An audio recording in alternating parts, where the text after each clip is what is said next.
My fiancé texted, "Wedding's still on, but I'm spending the last few nights before with my ex for closure." I replied, "Do what you need to do." Then I called the venue and cancelled everything. She found out at her bachelorette party when the venue called her about the cancellation. And then, I, 29 male, got the text from my fiancé Brooke, 27, on a Wednesday afternoon while I was at work. We were supposed to get married that Saturday. 3 days away. The full message read, "Hey babe, just wanted to be transparent with you. Derek reached out and we've been talking. He's going through a rough time with his dad's cancer diagnosis and needs support. I'm going to spend Thursday and Friday night at his place, just for closure before our big day. Nothing will happen, I promise. The wedding's still on. Love you." Derek, her ex of 4 years who she'd sworn she was completely over when we started dating 2 years ago. I read it 3 times. Then I typed back, "Do what you need to do." She responded immediately, "OMG, you're the best. I need you to understand. This is why I'm marrying you. So mature and secure. Can't wait to be your wife on Saturday." I put my phone down and stared at my computer screen for about 5 minutes. Then I picked it back up and started making calls. First call, the venue. "Hi, this is Thomas Reed. I have a wedding booked for this Saturday. I need to cancel it." The coordinator sounded shocked. "Oh my, is everything okay? You'll lose your deposit. That's fine. Cancel everything, the catering, the flowers, the DJ, all of it." "Sir, are you sure?" "That's nearly. I'm sure. Please process the cancellation immediately." Second call, the honeymoon resort in Hawaii. Cancelled. Lost another deposit. Didn't care. Third call, my best man Jordan. "Dude, wedding's off. Can you let the groomsmen know?" What happened?" I forwarded him the text. He was quiet for a long moment. Then, "She really thought you'd be cool with that." "Apparently. What do you need me to do?" "Already handled it. Just let the guys know." By 6 p.m. everything was cancelled. I'd already moved my stuff out of our apartment while she was at work. Her bachelorette party was that night. Convenient timing. I'd only taken what was mine. Left her engagement ring on the kitchen counter with a sticky note. For closure. The beauty of it? Brooke's maid of honor, Gretchen, worked at the venue as an events assistant. She wasn't working that day, but her coworker would definitely mention the cancellation when it processed through their system. I turned off my phone and went to Jordan's place to wait. Update 1. The explosion started at exactly 9:23 p.m. Jordan was monitoring social media. I'd blocked everyone preemptively. According to him, Gretchen had posted a story from the bachelorette party. Them all in matching bride tribe shirts at some rooftop bar. Happy, celebrating, oblivious. Then at 9:23, the venue's after-hours system sent an automated confirmation email to Brooke about the cancellation. She'd insisted on being copied on all vendor communications to stay organized. Jordan showed me Gretchen's next story, posted at 9:31. "Emergency, does anyone know where Tom is?" The texts to Jordan started at 9:35. I had him screenshot everything for entertainment purposes. "Gretchen, is Tom with you?" Brooke is freaking out. "Yeah, he's here. The venue says he canceled everything. This has to be a mistake, right?" "No mistake. OMG, why?" Ask Brooke about Derek. Radio silence for 20 minutes. Then, she says you're overreacting and ruining her life over nothing. Cool story. She's literally sobbing. Sucks to suck. The next wave came from Brooke's mom, Helen. 17 missed calls to Jordan's phone. She didn't have his number before but apparently got it from someone. The voicemails were gold. "This is ridiculous. The wedding is in 3 days.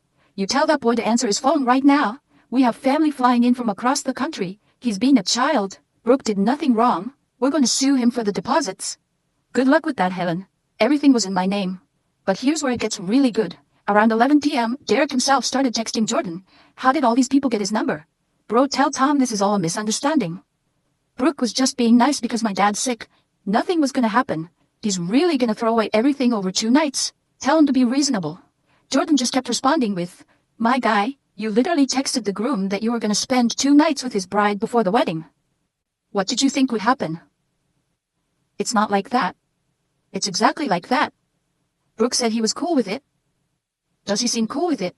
The best part, Brooke's cousin posted a video from the bachelorette party aftermath. Brooke was sitting on the bathroom floor of the bar, still in her bride-to-be tiara, mascara everywhere, while her friends tried to console her. Someone in the background said, "Maybe Derek can help," and Brooke screamed, "Derek is why this is happening." So much for, nothing was going to happen. Update 2, Thursday morning. The day Brooke was supposed to go to Derek's for her first night of closure.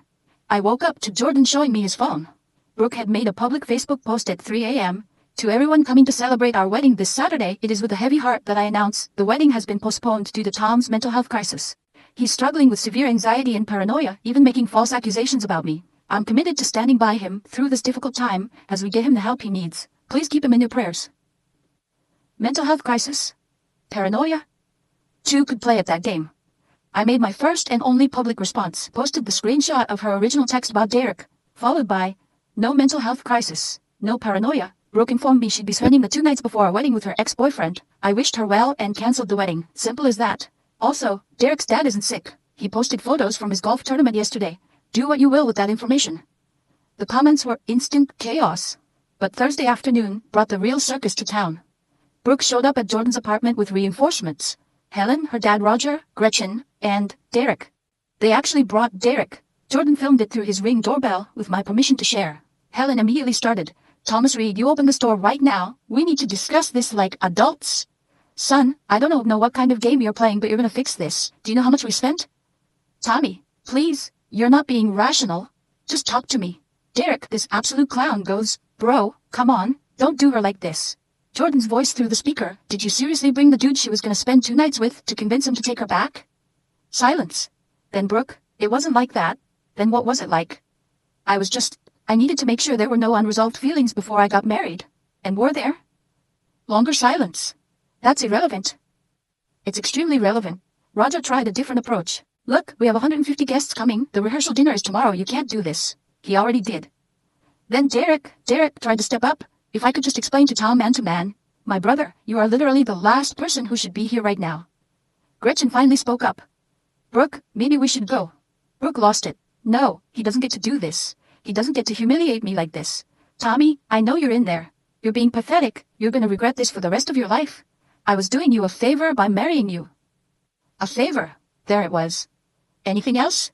Helen, we're gonna make sure everyone knows what kind of person he really is. Cool. Tom already posted the receipts. Anything else?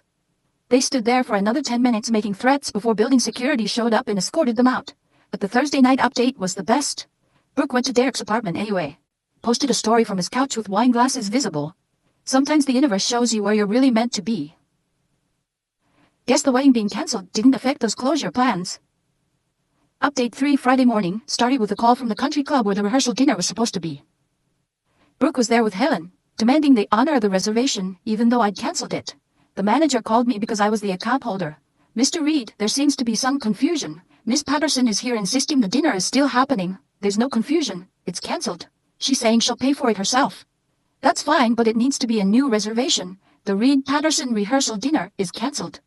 Understood. Oh, and sir, she asked us to charge your card for her new reservation. When we explained we couldn't do that, she became upset. I heard screaming in the background. Is that her now? I'm afraid so. She's demanding to speak to you. I'm good, thanks. Have a nice day. An hour later, Roger called from a different number. I'd blocked his. Tom, this is Roger. I'm at the country club. They're calling the police on Brooke and Helen. Is this really what you want?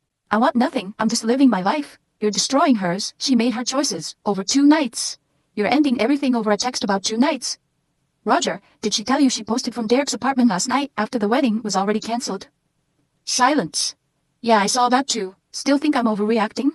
He hung up. The rehearsal dinner aftermath was documented beautifully on social media by the gossip-loving cousin. Apparently, Brooke and Helen tried to host an alternative celebration at a restaurant. 12 people showed up out of the 60 invited. Derek was one of them. He sat next to Brooke. Her own sister laughed when she saw that. But Friday night was legendary. Brooke decided to do a live video on Instagram. Wine drunk, crying, the whole thing. I just want everyone to know the truth. Tom is painting me as some cheater, but I never cheated. I was just trying to get closure. Derek and I had unfinished business, and I wanted to enter my marriage with a clean slate. Tom said he was fine with it. Someone commented, "Girl, you're literally at Derek's apartment right now." She tried to move the camera, but everyone had already seen Derek's distinctive wall art. It's not. This isn't. We're just talking. Another comment. Didn't you say Tom was having a mental health crisis this morning?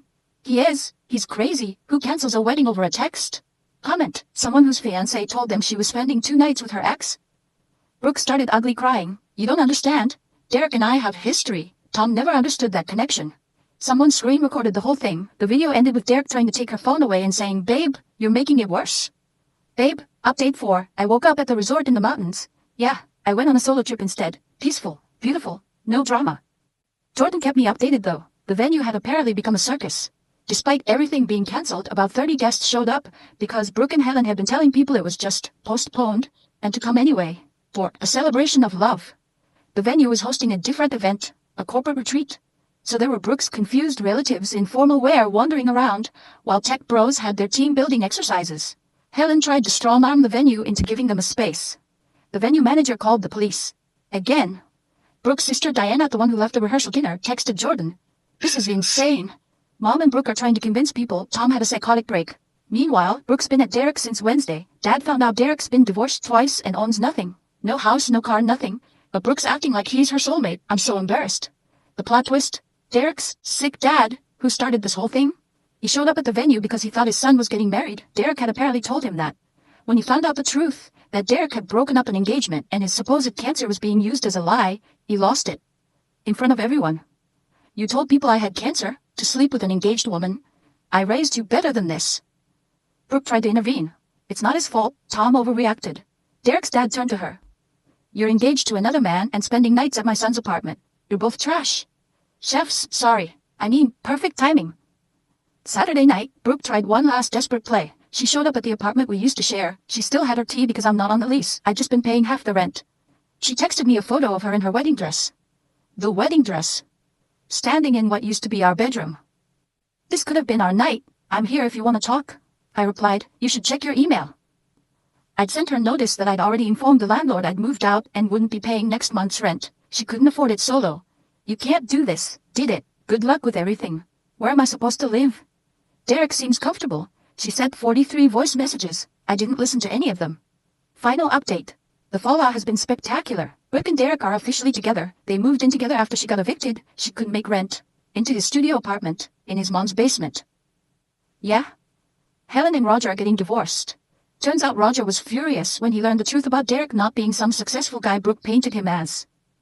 He also discovered Helen had been encouraging the whole closure thing because she thought Derek had money from a settlement. When Roger confronted her, Helen admitted she'd never liked me because I wasn't ambitious enough. I'm a software developer making 6 figures, but okay. Roger sent me an apology email. Tom, I'm sorry. I failed as a father. I should have raised her better. You dodged a bullet. I wish I had your courage to walk away. Derek's dad reached out too. Kid, I'm sorry my son is a disappointment. He seemed like a good man. His mother and I are cutting him off until he grows up. The best part? Brooke's been trying to plan a wedding with Derek. She called the same venue to book it. They declined. She tried 3 other venues in the area. Turns out they all have a blacklist for problematic clients, and Helen's 2 police incidents got them on it. Her cousin, the one who kept posting everything, told Jordan that Brooke's been complaining that Derek won't propose. He keeps saying, we don't need a piece of paper, and what we have is beyond marriage. She threw a fit at Thanksgiving when Derek mentioned he doesn't believe in marriage anymore after his 2 divorces. According to Diana, Brooke screamed, you ruined my life for nothing? Derek's response, I thought you loved me for me, not for a wedding. They're still together, miserably, from what I hear. She keeps trying to make it look perfect on social media, but people have caught Derek on dating apps. She pretends not to know. As for me, I'm doing great. Got promoted at work. Turns out not having wedding stress improved my performance. Started dating Elise from my rock climbing group. She thinks the whole story is hilarious and says she would have done the same thing. We're taking things slow. No rush, no pressure, no ex-boyfriends needing closure. Funny thing, I ran into Gretchen at a coffee shop last week. She apologized for her part in everything. Said Brooke had been texting Derek for months before that Wednesday, planning their closure nights. She'd even bought special lingerie for it. Gretchen had tried to talk her out of it, but Brooke was convinced I was too much of a pushover to do anything about it. Guess she was wrong. The red flags were everywhere. The way she'd compare me to Derek constantly. How she'd text him just as friends but hide her phone. The time she said I was lucky she chose me during an argument. The wedding would have been a mistake. The divorce would have been expensive. The text about Derek was a gift, really. Oh, and last week Derek's ex-wife reached out to me on social media. Heard what happened. Welcome to the club of people who escaped that train wreck. BTW, he'll cheat on her within 6 months. He cheated on me with 3 different women. I told her, not my circus anymore. And it's not. It's really, really not. Edit. For everyone asking, yes, I got some deposits back. The photographer was cool about it and refunded 50%. The cake lady felt bad and gave back everything except the materials cost. The venue and catering kept theirs as per contract. Worth every lost penny for my freedom. Edit 2. Stop asking for Elise's climbing gym info. That's weird. Also, Brooke, if you're reading this, Derek's on Bumble as of yesterday. Diana said screenshots. Have fun with that.